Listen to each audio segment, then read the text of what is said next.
Hello everyone, good morning. সবাই কেমন আছো? আশা করি সবাই ভালো আছো। তো অনেক দিন পরে একটা ব্লগ নিয়ে তোমাদের মাঝে চলে আসলাম। তো এটা ছিল কালী পুজোর ব্লগ। তো আপলোড করতে অনেকটাই দেরি হয়ে গেছিলো, কারণ আমি ল্যাদ খাচ্ছিলাম, কি আর বলবো। আর ভিডিও এডিট করতে তো একদমই ভালো লাগে না। তো যাই হোক, অনেক দিন পরে মনে হলো না ভিডিওটা এবার আপলোড করতে হবে, আর না হলে দেখতে দেখতে পরের বারের কালী পুজো চলে আসবে। তো আমরা গিয়েছিলাম সবাই কালী পুজোয় ফালাকাটায় ঘুরতে। তোমরা কে কে গিয়েছিলে অবশ্যই জানিও। তো সব কটা প্যান্ডেলে গিয়েছিলাম, আর যে প্যান্ডেলে যাওয়ার জন্য গিয়েছিলাম ওটাতেই যাওয়া হয়নি। তো যাই হোক, তো দেখো সবার ফার্স্টে এখানে চলে গিয়েছিলাম, খুব সুন্দর।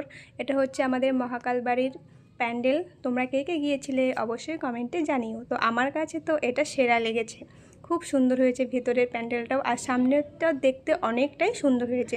তো চলো, পুরো ভিডিওটাই আছে, তোমরা দেখতে থাকো। আর এই প্যাঁচাটা তো খুব সুন্দর লাগছিল, তাই না? তো আমরা একটু সন্ধ্যা সন্ধ্যার সময় গিয়েছিলাম, যে কারণে ভিড়টা একটু কম ছিল। তারপরে ঘুরতে ঘুরতে তো দেখি এত ভিড় হয়ে গেছিলো, কি আর বলবো। তো যাই হোক, অনেক সুন্দরভাবে ঘুরেছিলাম, কারণ আমরা এত ভিড়ের মধ্যে যাইনি, সন্ধ্যার সময় চলে গিয়েছিলাম। তো দেখো পুরো ব্লগটাই আছে, তোমরা দেখতে থাকো। এই যে দেখো মা কালী। তো এত লাইট দিয়েছে সামনে, কি আর বলবো, ভিডিওতে আসছিলই না। আর এই রাস্তাটা দেখো কত সুন্দর লাগছে, তাই না, লাইটিংগুলোর জন্য। তো এখানে তো আমি অনেক ছবি তুলেছি, আর এখানে ছবি তুলতে কিন্তু অনেক বেশি ভালো লাগে। একটু লাইটের কারণে মানে আলোটার জন্য অন্যরকম হয়, কালারটা চেঞ্জ হয়ে যায়। তো যাই হোক, তারপরে দেখো এটাকে জংলা কালীবাড়ি কালী মন্দির বলে। তো আমি ভালো করে জানি না। তো এখানে প্রসাদ খেয়ে নিলাম। তো দেখতে থাকো, এখানে সবাই নিচ্ছিল। এই যে এত মিষ্টি, কি বলবো, আর চন্দ্রমিত্তিটা।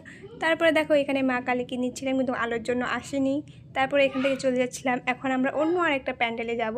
তো দেখো এটা ছিল ধূপগুড়ি মোড়ের এখানে প্যান্ডেল। তো এটাও ভালোই ছিল। তো ভেতরটা যাওয়া যাক। এই দেখো কত সুন্দর, একদম লাল হয়ে গেছে, এতই প্যান্ডেলের লাইট, কি আর বলবো, মুখটাও লাল হয়ে গেছে।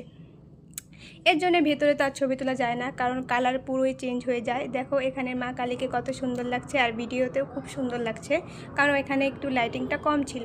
আর আমার মুখটা তো নীল হয়ে যাচ্ছে, কি আর বলবো। তো যাই হোক, অনেক সুন্দর লেগেছে, খুব ভালো লেগেছে। তো চলো এখন অন্য আরেকটা প্যান্ডেলে যাওয়া যাক। আর এখানে একটু রেস্ট করে নিচ্ছিলাম। এই যে আরেকটা প্যান্ডেলে চলে আসলাম। আর কত সুন্দর গাছগুলো দেখো।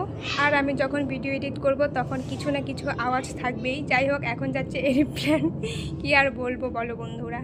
তো এই যে দেখো, এখন একটু রাত হয়ে গেছিলো, যে কারণে ভিড়টা বেড়ে গেছিলো। আর এইখানে দেখো এত ভিড়, ভিডিও করতেই পারছিলাম না। তো যাই হোক, একটু আমার বোন করে দিচ্ছিলো, এটাই বেশি। আর ছবি তো তোলার কোনো জায়গাই নেই, এতটা ভিড় ছিল। তো চলো